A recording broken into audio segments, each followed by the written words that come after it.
everyone, welcome back to my channel. I hope you're having a wonderful day. I'm Diamond. That's it. Okay, so we are coming to the last part of the breakup saga, and this is, I feel like, the most integral part about the breakup process. There you go.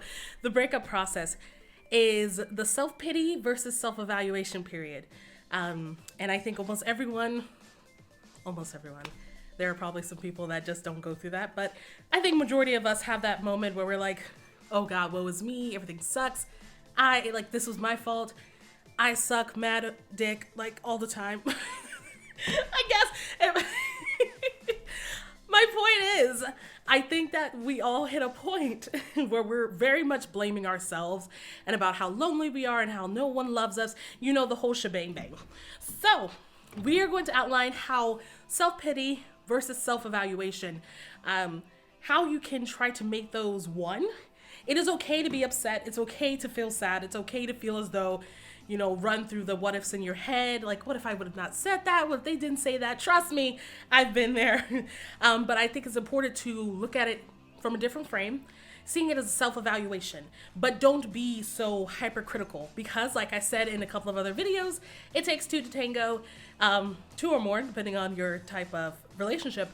But you were not the only person in this relationship.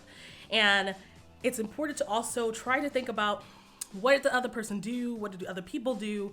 What did I do? What was the response? So with that in mind, we're gonna jump right into it. So I would like to emphasize that there are some relationships where there is this was a person who did it. They screwed up everything. They screwed it up. But then there's other relationships that end because, you know, it was a mix of you doing something, they did something, together y'all did something, away y'all did something, where it was just like a culmination of just y'all not being right together. And then those are the relationships that are the very hardest to dissect because you're trying to figure out who was the main antagonist, when in most cases y'all were antagonists one day, protagonists the next, or third party viewer. And it can make it difficult to get over the process of self-evaluating, what did I do in a relationship, when you're hyper-focused on trying to, see, well, they did this wrong to me, or I was mistreated. It can become difficult to outline, where am I just feeling sorry for myself because a change in status has occurred, and am I actually making a real point about what happened? So, example. A friend of mine, this is just from outward perspective. I'm not gonna name her name, and I'm not gonna name the situation. I'm gonna tell you about the situation, but I'm not gonna get too in depth where people could be like, on my Facebook, that sounds like her. Bam. So, a friend of mine was dating a guy briefly. And when I say briefly, I'm talking within a couple of months, just maybe. Yeah, I think they were coming up on their 6th month, and that's when the problems began. And it was already shady from the beginning. They kind of started off as hookup buddies and then realized we spend a lot more time to each other. Like, oh, let's get together. Watch my video about why fuck buddies do not become friends. But it just got weird because she would do something out of line. You know, I love her to death, but what she did was out of line. He would also do something out of line, but not in retaliation to what she did. It was just simply, there were two out of line folk, just out of lines. The rest of us looking at them, they out of bounds. It was crazy. And then it got to a point where they would get mad at the other person. They're like, you did this, so I shouldn't be penalized for what I did. And then he's like, well, why did you do that? And I'm just sitting there in the back thought we were just going to Whataburger. Why are y'all screaming at each other? And so when that relationship ultimately ended, because of course it did, I've spent a lot of time with my friend listening to her say, he doesn't treat me like a woman, and I should be able to do X, Y, Z, and he shouldn't say anything, and I feel as though I was trapped and that I wasn't taken care of. A lot of the stuff that you hear in, any breakup situation. And I'm sitting here like, do you remember when you did this? Do you remember when you did that? You're not pinpointing what you're doing. And then when I did pinpoint, tell her exactly, hey, it was shady when you started texting his friends. It was shady when you did this, this, and this.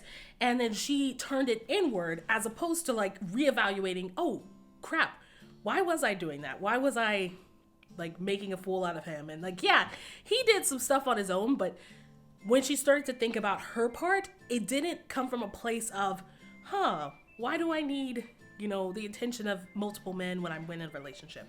It immediately started to like, oh my gosh, like I'm a sex addict and I can't be in a real relationship. And it really, in my head, I thought we were about to have like a conversation about, okay, maybe you should reevaluate. Is this the type of relationship you need? And, maybe you're not monogamous, and really getting to a point where I'm like, hey, there are people who would accept you in a relationship. You just have to, trying to be helpful friend here.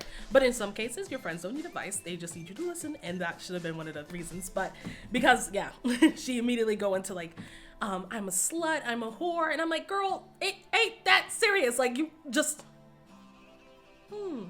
But with that in mind, the way that she processed it was more of, woe is me, I suck, everything in my life sucks, I'm a bad person, this is why my relationship didn't work, as opposed to the, okay, I know what I did, and now I'm going to analyze why I did that. What did I get out of texting his friends?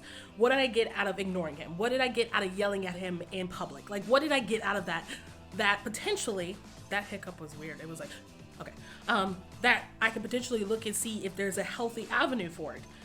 Because, as I said in a couple other videos, not everyone needs to be burdened with your journey.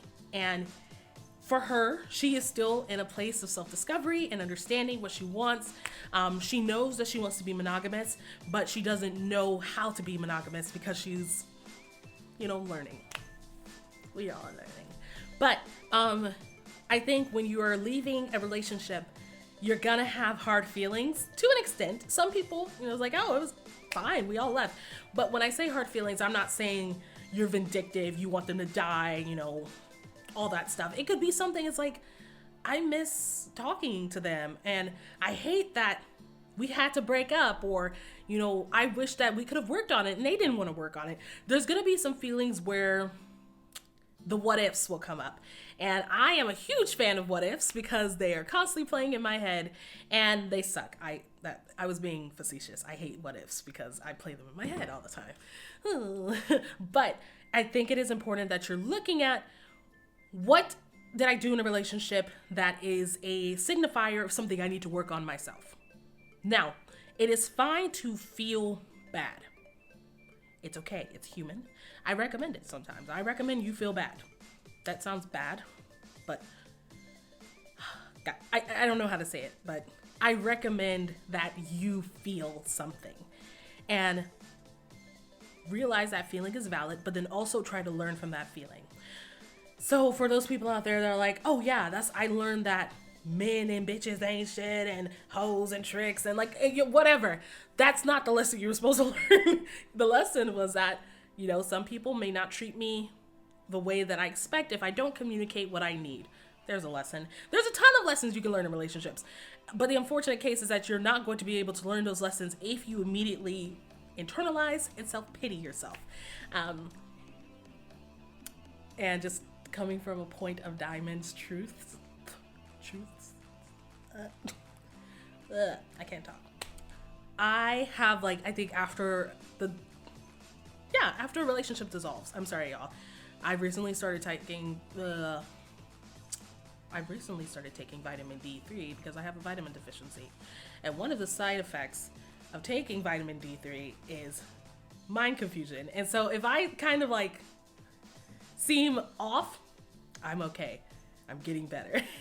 But yes, after, a relationship of mine dissolves, I immediately kind of go into Diamond sucks and will never be loved. And I spend a lot of time in bed and upset and yelling at nothing and sucking. But then I immediately have to check myself. I'm like, all right, so you were upset for 2 days. Get the fuck over it. You have to get on. You need to move the hell on. And I can only say that to myself because I know I have to keep myself in check. But I'm telling y'all, be gentle with yourselves. It's okay to feel. It's okay to take the time you need. But the way that I interact with myself is okay, you have a time limit for this negative feeling. Because if I don't give myself a time limit, I could feel bad for a while. And I'm tired of feeling bad. 2020, I'm tired of feeling bad. So the most recent relationship was officially closed, dissolved. I cut it off. I told him straight up, I don't want to talk to you anymore. I don't want to interact with you. I don't want to see you. Just leave me alone. And good, you know, he took it well, I guess. I don't know. He said, okay, I'll respect your wishes. That's the end. But since I had already grieved the ending of that relationship months ago, like December, I say months ago like it's not fucking February right now. December, I didn't go through the typical Diamond like, oh, everything sucks, because I did that before. I did that already. And now I have more time to analyze, okay, Diamond, what went wrong in this relationship? Who was at fault? Sure, we can look at that, but I think it's important about what I did and how I responded to things he did, because I can't tell him, this is what you did wrong, this is how you need to learn from that experience, and this is how you better treat the next girl. I can't say that to him because it doesn't matter. Like, it doesn't matter what I say to that other person. So after a relationship, start to self-evaluate what you can do and how you can respond to things. Because I know a lot of people, me included, love to explain to the other person why I'm leaving. But I can assure you, they don't care. They really don't.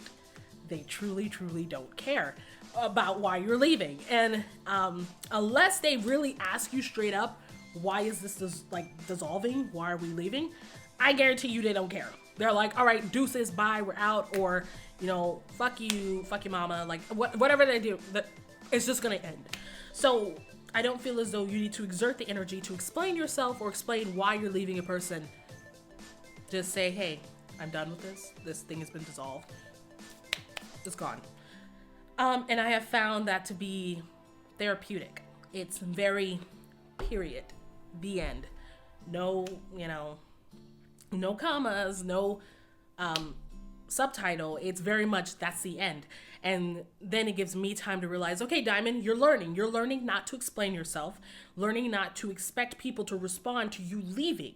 Because I think that was one of the biggest things about telling people in the past, I'm leaving. Because I wanted to see that one last ditch effort of, no, don't leave. And I'm like, you know what? If you're going to use that as a ploy to keep them, you shouldn't use it at all. So, self-evaluation, I've been working on it. So yeah, I ended it. And now I'm learning more about myself. I'm learning how to dictate myself in a way that is authentic to Diamond and not abrasive to other people to an extent. You know, I'm not in the mood or in the business of changing myself, but I do want to be a warm individual to people. So, self-evaluation. Yes, I'm not in bed right now. Yes, you got a video on Monday. It's Tuesday. I forgot when I post these things, y'all. Y'all know Monday, Tuesday. Sometime between there, you're going to get a video. But that's my point. I'm going to wrap it up here.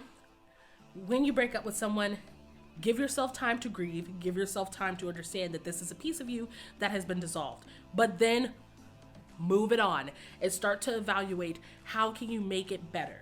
How can you make your interactions with people better? And then sometimes realize that you may have been the problem, but don't let that dictate what love and appreciation you can accept from other people.